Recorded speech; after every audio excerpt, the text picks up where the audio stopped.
আজকের recipe banana pancake. এটার জন্য যা যা লাগবে: কলা, ওটস, মিল্ক পাউডার, একটা ডিম, বেকিং পাউডার, ভ্যানিলা এসেন্স, আখরোট, আলমন্ড অ্যান্ড পামকিন সিডস। সবগুলোকে একসাথে ব্লেন্ডারে দিয়ে খুব ভালোভাবে ব্লেন্ড করে নিতে হবে। ব্লেন্ড হয়ে গেলে আর একটা পাত্রে ঘি দিয়ে সেটাকে খুব ভালোভাবে গরম হতে দিতে হবে এবং খেয়াল রাখতে হবে চুলার আঁচটা যেন খুব বেশি বা খুব কম না থাকে, যেন মিডিয়াম আঁচে থাকে।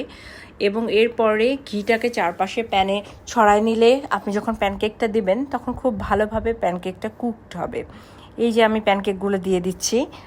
আমি একটা ছোট্ট ফ্রাই প্যান ইউজ করছি যেখানে 2টি মাত্র প্যানকেক একসাথে বানানো যায় এরকম। এই রেসিপিটা বিশেষ করে বাচ্চাদের জন্য super food and super healthy. There is no sugar, no ময়দা, খুবই ভালো হেলদি একটা প্যানকেক। তারপর আমার প্যানকেক এই যে হয়ে এসেছে, আমি প্যানকেকটাকে নিয়ে নিলাম প্লেটে। খাওয়ার সময় অবশিষ্ট বানানা এবং র হানি ইউজ করলে খুব ভালো টেস্ট আসে।